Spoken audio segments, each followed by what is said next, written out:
100%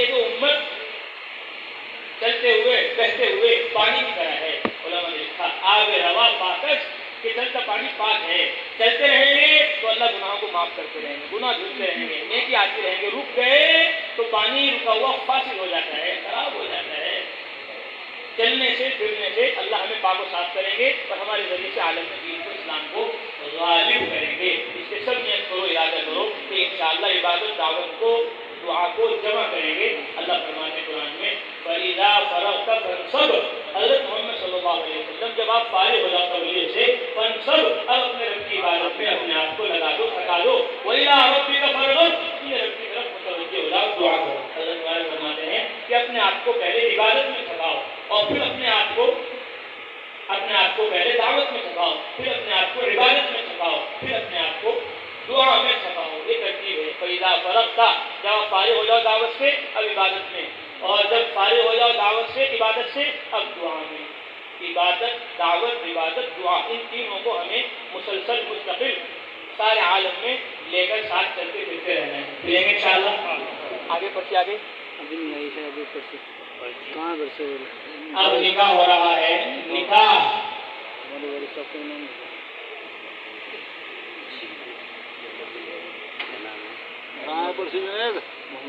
نکاح ہو رہا ہے. نکاح کیا ہو رہا ہے بھائی؟ نکاح ہو رہا ہے. تیار ہے سب؟ نکاح کا نام آتے ہیں تو بوڑھے بھی کچھ ہو جاتے ہیں. جوان تو کچھ ہوتے ہیں, بوڑھے بھی کچھ ہو جاتے ہیں. چلو ایک نکاح اور صحیح چلتے چلیے. ایک نکاح نہیں ہونے چاہیے, 4 نکاح ہونے چاہیے. کتنے نکاح ہونے چاہیے؟ 4 ہونے چاہیے. اللہ نے 2 سے شروعات کی.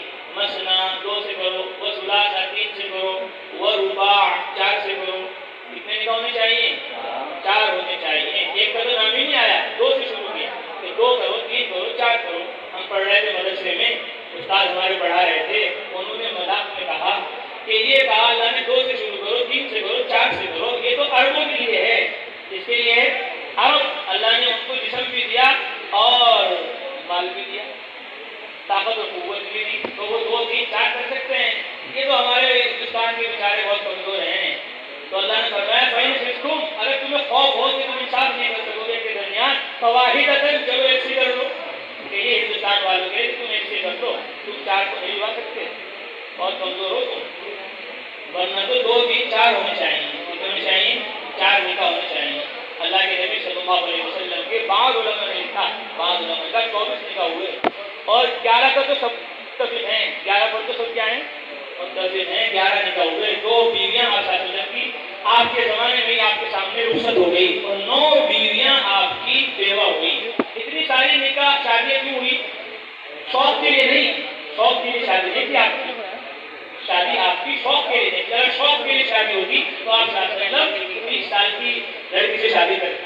آپ صلی اللہ علیہ وسلم 25 سال کے ہیں اور جس سے شادی ہوئی وہ 40 سال کے. حضرت خدیجہ کبریٰ رضی اللہ تعالی عنہا, خدیجہ کبریٰ رضی اللہ تعالی عنہا. اور پھر جو شادی ہوئی آپ کی جو اور بیویاں, اس میں بہت ساری بیوی ہوتی جو بیوہ تھی پہلے, پھر آپ صلی اللہ علیہ وسلم کی وہ نکاح میں آئی. تو حضرت مولانا سید خان صاحب رحمۃ اللہ علیہ فرماتے تھے کہ مولانا فرماتے تھے کہ عورتوں سے زیادہ مردوں سے زیادہ عورتیں ہیں اور عورتوں سے زیادہ بچے ہیں. بچے تربیت میں ہیں ماں باپ کے, ماں کے. تو ماں کے اندر, عورت کے اندر دین آئے گا تو بچوں کے اندر دین آ جائے گا. تو عورتوں کی تعداد مردوں سے 4 گنا زیادہ ہے. اس لیے اللہ کے نبی نے اتنے سارے نکاح کیے تاکہ عورتوں کو پتہ چل جائے گھر میں کیسے زندگی آئے گا, کیسے سنت آئے گی, کیسے شریعت آئے گی, عورتوں میں تبلیغ ہو جائے, عورتوں میں دعوت کا کام ہو. اس لیے اللہ تعالیٰ نے, اللہ کے نبی نے اتنی ساری شادیاں کی. تو عورتوں کی تعداد بڑی ہے, زیادہ ہے. اس لیے عورتوں کے اندر دین کیسا آئے گا کہ وہ آپ صلی اللہ علیہ وسلم کی بیویوں سے آئے گا, آپ صلی اللہ علیہ وسلم کی عورتوں سے آئے گا. وقت زیادہ ہو گیا. اللہ فرمانے قرآن میں وَاذْكُرْنَ مَا يُتْلَىٰ فِي بُيُوتِكُنَّ مِنْ آيَاتِ اللَّهِ وَالْحِكْمَةِ إِنَّ اللَّهَ كَانَ لَطِيفًا خَبِيرًا. محمد صلی اللہ علیہ وسلم کی بیویوں, عورتوں, یاد کرو ان آیات اور روایات کو, اس قرآن حدیث کو جو تمہارے گھر میں پڑھا جاتا ہے, اور عمل کرو اس قرآن حدیث پر جو تمہارے گھر میں پڑھا جاتا ہے. اور وَاذْكُرْنَا, محمد صلی اللہ علیہ وسلم کی بیویوں, عورتوں, جو قرآن حدیث تمہارے گھر میں پڑھا سنا جاتا ہے اس کو اپنے تک نہ رکھو, اس کو امت تک, انسانیت تک پہنچاؤ. علامہ ابن العربی نے احکام القرآن میں، مفتی شفیع صاحب رحمۃ اللہ علیہ نے معارف القرآن میں تحریر فرمایا کہ جس طرح حضرت محمد مصطفیٰ صلی اللہ علیہ وسلم پر تبلیغ فرض تھی، اس طرح آقا صلی اللہ علیہ وسلم کی بیویوں اور عورتوں پر بھی تبلیغ فرض تھی۔ اسی لیے انہوں نے آقا صلی اللہ علیہ وسلم کے گھر میں رہ کر عائشہ رضی اللہ تعالیٰ عنہ نے پورا قرآن حفظ کیا، حضرت ام سلمہ نے پورا قرآن حفظ کیا، حضرت حفصہ رضی اللہ تعالیٰ عنہ نے پورا قرآن حفظ کیا۔ صرف قرآن ہی حفظ نہیں کیا، حدیث بھی حفظ کی، 2210 حدیثیں امی عائشہ نے حفظ کی، اور 378 روایات حضرت ام سلمہ رضی اللہ تعالیٰ عنہ نے حفظ کی، اور 76 حدیثیں حضرت میمونہ رضی اللہ تعالیٰ عنہ نے حفظ کی۔ صرف حفظ نہیں کی بلکہ وہ حدیثیں حفظ کر کر امت تک، انسانیت تک پہنچائی ہیں۔ 2210 حدیث کی تبلیغ عائشہ رضی اللہ تعالیٰ عنہ نے کی، تب ہمارے پاس آئی۔ 378 حدیثیں حضرت ام سلمہ نے پہنچائی، 76 روایتیں میمونہ رضی اللہ تعالیٰ عنہ نے پہنچائی، جب ہمارے پاس آئی۔ اور امام بخاری رحمۃ اللہ علیہ نے 30 صحابیات عورتوں کی حدیثیں بخاری شریف میں بیان کی۔ مسلم شریف نے، امام مسلم رحمۃ اللہ علیہ نے مسلم شریف میں 36 صحابیات کی روایات بیان کی۔ ابو داؤد رحمۃ اللہ علیہ نے ابو داؤد شریف میں 75 صحابیات عورتوں کی روایات بیان کی۔ امام ترمذی رحمۃ اللہ علیہ نے 46 صحابیات عورتوں کی حدیثیں بیان کی، عورتوں نے نقل کی، اور 60 روایات 60 روایات حضرت امام نسائی رحمۃ اللہ علیہ نے اپنی کتاب میں نقل کی، اور 65 روایات امام ابن ماجہ رحمۃ اللہ علیہ نے اپنی کتاب میں نقل کی۔ تو صحابہ بھی حدیثیں پہنچا رہے تھے، صحابیات بھی حدیثیں پہنچا رہی تھی، تب قرآن حدیث کے حد تک پہنچا۔ اس لیے ہماری مائیں بہنیں عورتیں بھی حافظ قرآن بنے، عالمہ بنے، محدثہ بنے، فقیہہ بنے۔ ایک بہت بڑے عالم ہے علامہ ابن حجر اسقلانی رحمہ اللہ، فرماتے ہیں انہوں نے کتاب لکھی، اس میں لکھا 842 ایسی بڑی بڑی اس زمانے میں عالمہ، فقیہہ، محدثہ تھی جن سے عالم فیضیاب ہو رہا تھا۔ آج اللہ معاف فرمائے، ہمارے گھروں میں عالمہ کیا ہوتی، فقیہہ، محدثہ، داعیہ اور مبلغہ کیا ہوتی، نمازیہ بھی ہمارے گھر میں نہیں ہے، نماز بھی ہماری عورتیں نہیں پڑھ رہی کہ جا کے وہ قرآن حدیث امت کو، انسانیت کو سکھائیں۔ اس لیے ہم سب نیت کریں، ارادے کریں کہ انشاءاللہ اپنے گھر کے اندر دین کا ماحول بنائیں گے۔ تو نکاح کیا ہے کہ نکاح سے امت بڑھتی ہے۔ کیا ہوتی ہے نکاح سے؟ بولو، اللہ کے نبی نے فرمایا نکاح کرو، ایسی عورتوں سے نکاح کرو جن کے یہاں بچے زیادہ ہوتے ہیں، ایسی عورتوں سے نکاح کرو جن کی جو محبت زیادہ کرنے والی ہو۔ کہ بچے زیادہ ہوں کیسے پتہ چلے گا کہ بچے زیادہ ہوں؟ تو ان کے خاندان میں دیکھو کہ ان کے خاندان میں کتنی بہنیں ہیں اس کی، کہ ماشاءاللہ اس کی 15 بہنیں ہیں۔ ہمارے ساتھی ابھی نماز میں تھے ہمارے ساتھ، تو انہوں نے کہا الحمدللہ میرے 4 بیوی ہیں اور 50 بچے۔ ایک ساتھی ہمارے ساتھ تھے، انہوں نے کہا ماشاءاللہ ہم 30 بھائی بہن ہیں۔ تو اللہ کا فضل و کرم ہے، امت اس پر عمل کر رہی ہے۔ کیا کر رہی ہے؟ اس پر عمل کر رہی ہے کہ ایسی عورت سے شادی کرو جہاں بچے زیادہ ہوتے ہیں۔ کھلانے والے تم نہیں ہو، تمہاری حکومتیں نہیں ہیں، تمہاری دکانیں، کارخانے، فیکٹری نہیں ہیں، کھلانے پلانے والے اللہ ہیں، اللہ ہیں، اللہ ہیں۔ وہی کھلائیں گے، وہی پلائیں گے، وہی کھلا رہے ہیں، وہی پلا رہے ہیں۔ تو نکاح سے امت بڑھتی ہے، اس لیے نکاح کا شوق ہے سب کو، ٹھیک؟ اور تبلیغ سے بھی امت بڑھتی ہے، دعوت سے بھی امت بڑھتی ہے۔ اس کا شوق نہیں ہے ہمیں۔ نکاح تو 4 کرا تو ابھی نہیں تیار ہے، اور 4 مہینے کا نام لو تو ابھی موت آ جاتی ہے، ایک دم دنیا سامنے آ جاتی ہے۔ 4 بیوی تیار کرنے کو اور 4 مہینے لگانے کو تیار نہیں۔ حالانکہ نکاح سے بھی امت بڑھ رہی ہے اور تبلیغ سے بھی امت بڑھ رہی ہے، دونوں کا مقصد ایک ہی ہے کہ نکاح سے بھی امت بڑھاؤ اور تبلیغ سے بھی امت بڑھاؤ۔ تو ایک سنت تو سب کو پسند ہے، بوڑھوں کو بھی، جوانوں کو بھی، اور ایک سنت تبلیغ کی جس سے امت بڑھ رہی یہاں تک پہنچی۔ ہمارے گرو تھے، کتاب یہ واقعہ بیان کرنے کو تو نہیں ہے ٹائم، لیکن جب آ گیا ذہن میں تو اللہ کی طرف سے آئے۔ حضرت نے بھیجا مفتی محمود صاحب گنگوہی رحمۃ اللہ علیہ کو، وہ ایک علاقے میں گئے، اور وہاں جب پہنچے میواز میں تو لوگوں نے کہا کہ بھائی مناظرہ ہوگا، مناظرہ ہوگا۔ کس پر مناظرہ ہوگا؟ کہ رفع الیدین پر مناظرہ ہوگا۔ بھائی ہم تو تبلیغ کے لیے، دعوت کے لیے، مناظرے کے لیے نہیں آئے، مناظرے سے کوئی فائدہ نہیں، تبلیغ سے فائدہ ہوتا ہے کہ نہیں مناظرہ ہوگا۔ مناظرے کی تاریخ طے ہو گئی، مجمع بہت زیادہ آ گیا، تو ان کے مناظر نے پورے بیانات کیے اور بیانات کرنے کے بعد یوں کہا کہ 27 صحابہ سے ثابت ہے رفع یدین کرنا. تو بیٹھ گیا. حضرت کا نمبر آیا. حضرت نے کہا بھائی تبلیغ سے فائدہ ہوتا ہے, دعوت سے فائدہ ہوتا ہے, مناظروں سے کوئی فائدہ نہیں ہوتا. دیکھو اللہ کے نبی صلی اللہ علیہ وسلم مکہ میں اکیلے تھے. آپ نے دعوت دی, تبلیغ کی, ایک آدمی مسلمان ہوئے, 2 ہوئے, 40 ہوئے, ماشاء اللہ 10,000 ہو گئے, 20,000 ہو گئے, 1.25 لاکھ صحابہ ہو گئے. حج کے موقع پر آپ کے ساتھ تھے 1.25 لاکھ. کتنے تھے بھائی؟ 1.25 لاکھ. ایک اکیلے تھے, آپ نے تبلیغ کی 1.25 لاکھ ہو گئے. اور یہ کہہ رہے 27 سے ثابت ہے رفع یدین, اور باقی کہاں ہیں کہ باقی سے رفع یدین ثابت نہیں. یعنی حضرت نے فرمایا کہ تبلیغ سے امت زیادہ ہوگی. آپ اکیلے تھے, آپ کی محنت سے یہ سب بیٹھے ہوئے ہم سب, اور قیامت تک انشاءاللہ جنت میں 120 صفحے جائیں گی. کتنی صفحے جائیں گی؟ جلدی بولو.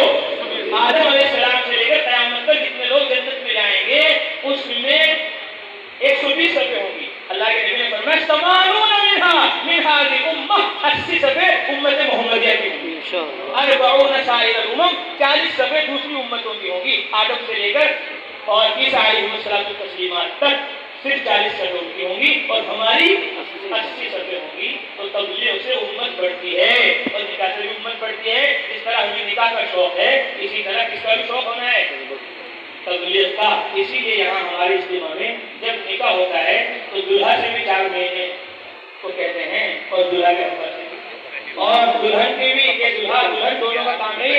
ابھی کہا میں نے والمؤمنون والمؤمنات بعضهم اولیاء بعض, دلہن کا بھی کام اور دلہا کا بھی کام, اور دلہن کے ابا کا بھی اور دلہا کے ابا کا بھی. کہاں ہے تمہارے ابا؟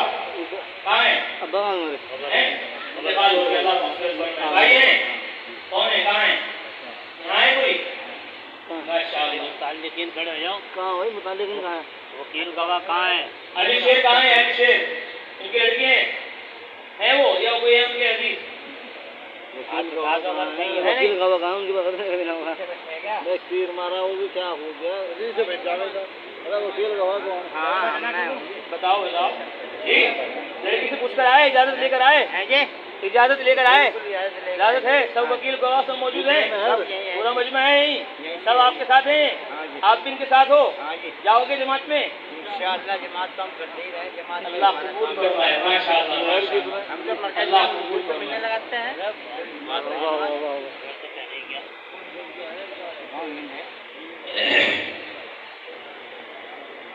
الحمد لله نحمده ونستعينه ونستغفره ونؤمن به ونتوكل عليه ونعوذ بالله من شرور انفسنا ومن سيئات اعمالنا.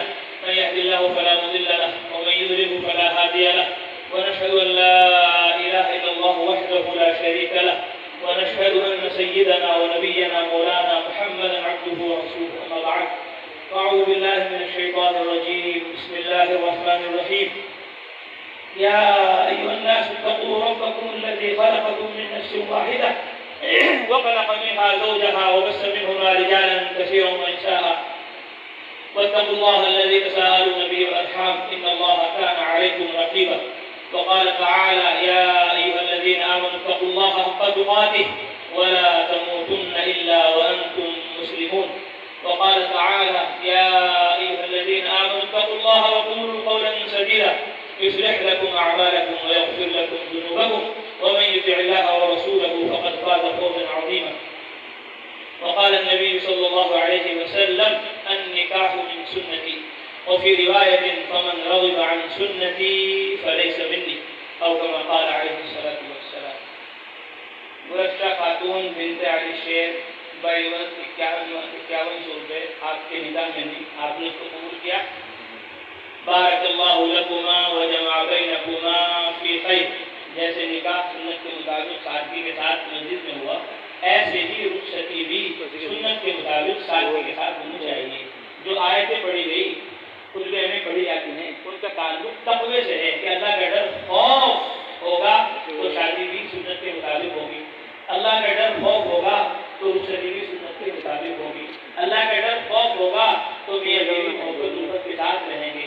اللہ کا ڈر خوف نکل گیا تو گھروں میں لڑائی ہوں گے, جھگڑے ہوں گے, اتنا فساد ہوگا, تبدیلی بےدینی عالم میں پھیلے گی. تقویٰ یہ ساری بھلائی خیر کی خوبی کی جڑ ہے.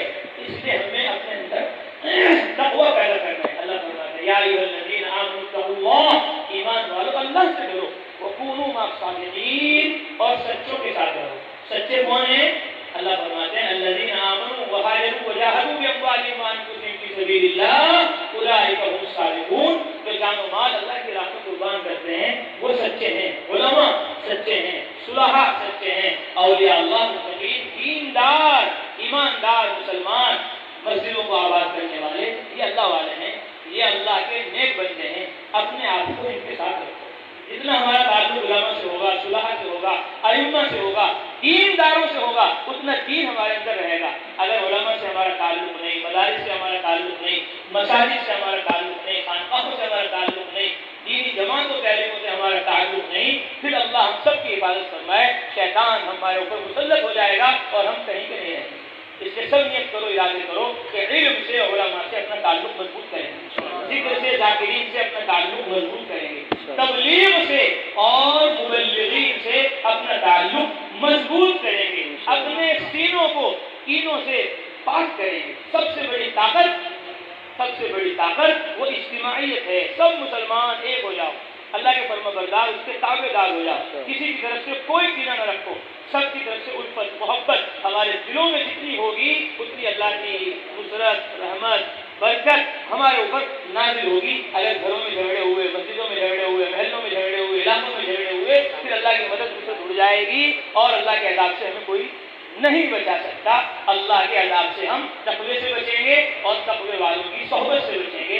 مسجدوں میں ہمارا آنا جانا صرف جوڑ اور اجتماع اور جمعے رمضان شعبان میں نہ ہو، بلکہ ہمارا 24 گھنٹے مسجد سے، مدرسے سے، علم سے، علماء سے مضبوط تعلق قائم ہو جائے۔ اس کے لیے محنت ہے، عالمی محنت، جس میں پوری امت کو جمع کر دیا۔ اب یہاں دیکھو علماء بھی ہیں، صلحاء بھی ہیں، مدرسے میں پڑھنے والے بھی ہیں، پڑھانے والے بھی ہیں، اور ہر شعبے کے لوگ یہاں موجود ہیں، اور ساری دنیا کے اندر الحمدللہ نقل و حرکت چلت ہو رہی ہے۔ سب نیت کرو، یادیں کرو کہ انشاءاللہ ایک بنیں گے اور نیک بنیں گے۔ اس کی بنیاد تقویٰ ہے، جو ابھی خطبے کے اندر آیتیں پڑھی گئی تھی۔ اس دعا کے متعلق ہونا، ایک ساتھی کا بچے کا بھی ہونا، ان کے لیے دعا کرنا، وہ کچھ پڑھتے ہیں، ایک کا سرا دے، کسی نے کچھ فون کر دیا۔ دیکھو بھائی دوستو بزرگوں، جیسے میں نے عرض کیا، عبادت، دعوت، دعا تینوں کو جمع کرنا ہے۔ عبادت بھی یقین کے ساتھ ہوتی ہے، اور دعا بھی یقین کے ساتھ ہوتی ہے، اور دعوت بھی یقین کے ساتھ ہوتی ہے۔ اللہ فرماتے ہیں کہہ دو ادعو الی اللہ علی بصیرۃ، کہ میں پورے یقین کے ساتھ دعوت دیتا ہوں۔ اور فرمایا اللہ کے نبی نے صلی اللہ وانتم متیقنون بالاجابہ، اللہ سے اس حال میں دعا مانگو کہ تمہیں دعا کی قبولیت کا یقین ہو کہ دعا قبول ہوگی، دعا قبول ہوگی۔ اللہ کے نبی نے فرمایا اللہ دعا قبول کہتے رہتے ہیں جب تک بندے جلدی نہ مچائیں۔ کہ جلدی مچانے کا کیا مطلب ہے؟ فرمایا جلدی مچانے کا مطلب یہ ہے کہ آدمی کہے میں نے دعا کی قبول نہیں ہوئی، میں نے دعا کی قبول نہیں ہوئی، یہ جلدی مچانا ہے۔ اس لیے ہم دعا کریں گے اور قبولیت پر یقین کریں گے۔ ضروری نہیں کہ آپ ابھی مانگے اور ابھی فوراً قبول ہو جائے۔ حضرت موسیٰ علیہ السلام نے بددعا کی فرعون کے لیے، اللہ نے کہا قد اجیبت دعوتکما، فرعون، حضرت موسیٰ ہارون، فرعون ہلاک ہوگا، تمہاری بددعا اس کے بارے میں ہم نے قبول کر لی، تمہاری دعا قبول ہوگی، وہ ہلاک ہوگا۔ لیکن فرعون نہ کل ہلاک ہوا، نہ پرسوں ہلاک ہوا، نہ اگلے سال ہوا، نہ دوسرے سال ہوا، نہ تیسرے سال ہوا، نہ 10 سال ہلاک ہوا، نہ 20 سال ہلاک ہوا۔ اللہ کہتا ہے دعا قبول ہو گئی۔ روایتوں میں ہے اس دعا کی قبولیت کے اعلان کے بعد 40 برس کے بعد فرعون ہلاک ہوا۔ کتنے برس کے بعد؟ 40 برس کے بعد دعا کا اثر ہوا۔ تو جتنی نبی کی دعا، رسول پیغمبر کی دعا، اس کا اثر اتنے بعد ہو رہا ہے، اور ہم سوچ رہے ہیں ایک چلے میں ہم دنیا میں بغدادی بن جائیں، ایک اجتماع ہو جائے اور انہوں نے بڑی والے سارے دین پر آ جائیں۔ ایک اجتماع سے کام نہیں چلے گا، روزانہ اجتماع کرنا پڑے گا 5 نمازوں میں، روزانہ اجتماع کرنا پڑے گا 5 نمازوں میں، تب جا کر ہماری دعائیں قبول ہوں گی۔ کریں گے اجتماع انشاءاللہ، اور کون کرے گا اجتماع روزانہ مسجدوں میں؟ اللہ قبول کرتا ہے، مانگو اللہ سے۔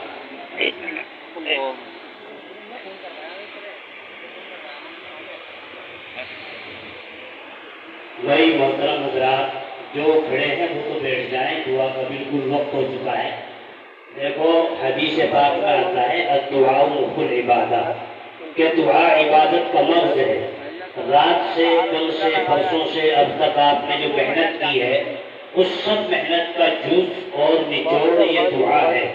اس لیے دعا کو کریں، اور دعا قبول بھی ہوتی، جیسے حضرت نے فرمایا حضرت موسیٰ علیہ السلام کو اللہ نے فرمایا جب بارش نہیں ہو رہی تھی کہ دعا مانگو ہم بارش برسا دیں گے، لیکن جب مجمع پورا اکٹھا ہو گیا اور دعا قبول نہیں ہوئی، بارش نہیں ہوئی، تو حضرت موسیٰ نے اللہ سے شکایت کی کہ اللہ آپ نے تو دعا کا وعدہ کیا تھا بارش کا، لیکن ہوئی کیوں نہیں؟ اللہ نے وحی نازل فرمائی اور فرمایا کہ ہم بارش تو برسا دیتے مگر مجمع میں ایک گنہگار بندہ ایسا ہے جس نے بڑا گناہ کر رکھا ہے، اس کی وجہ سے سارے لوگ گناہ میں مبتلا ہیں، بارش سے محروم ہیں۔ حضرت موسیٰ علیہ السلام سے اللہ نے کہا کہ اس کو نکال دو، ابھی بارش ہو جائے گی۔ حضرت موسیٰ نے اعلان کر دیا کہ نکل جائے وہ بندہ جس نے گناہ کر رکھا ہے، نکل جائے مجمع میں سے، یہاں نہ رکے، اس کی وجہ سے پوری امت پریشان ہے۔ چنانچہ کافی دیر ہو گئی، کوئی بھی نہیں اٹھا اور بارش ہونی شروع ہو گئی۔ حضرت موسیٰ اللہ سے پھر گویا ہوئے، اے اللہ یہ کیا بات ہوئی؟ کبھی بلاتے نا، اے اللہ یہ کیا بات ہوئی؟ ابھی تو مجمع میں سے کوئی اٹھ کے بھی نہیں گیا اور آپ نے بارش برسا دی، اے اللہ ایسا کیسے ہو گیا؟ مجمع میں سے تو کوئی اٹھا نہیں اور آپ کہہ رہے تھے کہ جب تک کوئی نہیں اٹھے گا بارش نہیں ہوگی۔ اللہ نے فرمایا، دیکھو غور سے سننے کی بات ہے، اللہ نے فرمایا کہ موسیٰ اگر بارش اتنی جلدی ہوئی ہے تو بھی اسی بندے کی وجہ سے ہوئی ہے۔ کیوں؟ اس لیے کہ اس نے سچے دل سے توبہ کر لی تھی کہ اللہ تو نے مجھے آج تک چھپا کے رکھا، میرے گناہوں پہ پردہ ڈال کے رکھا، آج مجمع کے سامنے مجھے ذلیل نہ کر، تجھے پتا ہے مجھے پتا ہے، میں سچا وعدہ کرتا ہوں آج کے بعد گناہ نہیں کروں گا۔ تو اللہ نے فوراً بارش برسا دی۔ تو سچے دل سے توبہ کریں گے تو انشاءاللہ اللہ تعالیٰ دلوں کی دنیا کو بھی بدلیں گے، اور معلوم نہیں کون اللہ کا ولی اس میں ایسا بیٹھا ہے جس کی برکت سے اللہ دعا قبول کر لے۔ اسی کے ساتھ میرا یہ کہنا ہے، آپ کا یہ مدرسہ الحمدللہ آپ حضرات بڑی محبتوں کے ساتھ آئے ہیں، اپنے اس مدرسے کے لیے خاص طور سے دعا فرمائیں۔ مدرسے میں کام تعلیمی بھی چل رہا ہے اور تعمیری بھی چل رہا ہے۔ ابھی حضرت مفتی سفیان صاحب نے جیسے فرمایا کہ سینے کو کینے سے پاک کرنا ہے۔ اگر سینہ کینے سے پاک ہو جائے، بغض اور حسد سے پاک ہو جائے، چگلی اور اس سے پاک ہو جائے، تو پھر انشاءاللہ مسلمان سچا مسلمان ہے۔ جہاں کھڑے ہو کے دعا مانگ لو گے دعا قبول ہوگی، قسم کھا لو گے اللہ تمہاری قسمیں پوری کر دے گا۔ اس لیے سینے کو کینے سے پاک رکھنا ہے اور مدرسے کے لیے بھی دعا کرنی ہے، اور جو بیمار ہیں ان کے لیے، اور بھائی میں بھی بیمار آدمی ہوں میرے لیے بھی دعا کرنا ہے۔ اس لیے خاص طور سے دعاؤں میں یاد رکھیں۔ اور اس مدرسے کے بانی اور اس گاؤں کے استاد حضرت الحاج قاری محمد یاسین صاحب نفر اللہ برکتہ، جن کا مزار مبارک مدرسے کے برابر میں ہے، ان کے لیے بھی خاص طور سے دعا فرمائیں۔ اور ان کی بڑی محنتیں ہیں، ان کی محنتوں سے یہ کام یہاں تک پہنچا۔ آج ہم اپنی نگاہوں سے دیکھ رہے ہیں، آج چھوٹی سی شکل میں، کل انشاءاللہ بڑی شکل میں ہوگا۔ حاجی یاسین صاحب کے لیے دعا، اور اسی طریقے سے قاری اشرف صاحب اور دیگر تمام حضرات کے لیے دعا فرمائیں، اور جو حضرات مدرسے کے لیے معاون ہیں ان سب کے لیے دعا۔ اللہ تعالیٰ سب کی قبول فرمائے، جزائے خیر عطا فرمائے، آمین ثم آمین۔ اللہ صفا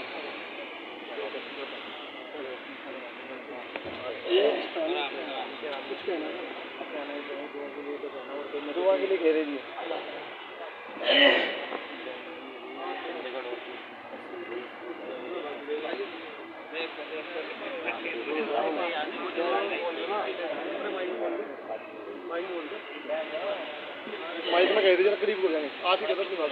وإلهكم إله واحد لا إله إلا هو الرحمن الرحيم سبحان ربي العلي الأعلى الوهاب لا إله إلا أنت سبحانك إنا كنا من الظالمين ألف لام ميم الله لا إله إلا هو الحي القيوم يا حي يا قيوم يا ذا الجلال والإكرام يا ذا الجلال والإكرام يا حي يا قيوم برحمتك نستغيث اللهم صل على سيدنا مولانا محمد وعلى آل سيدنا مولانا محمد صلاة تنجينا بها من جميع الأهوال والآفات وتقضي لنا بها جميع الحاجات وتطهرنا بها من جميع السيئات وترفعنا بها عندك على الدرجات وتبلغنا بها أقصى الغايات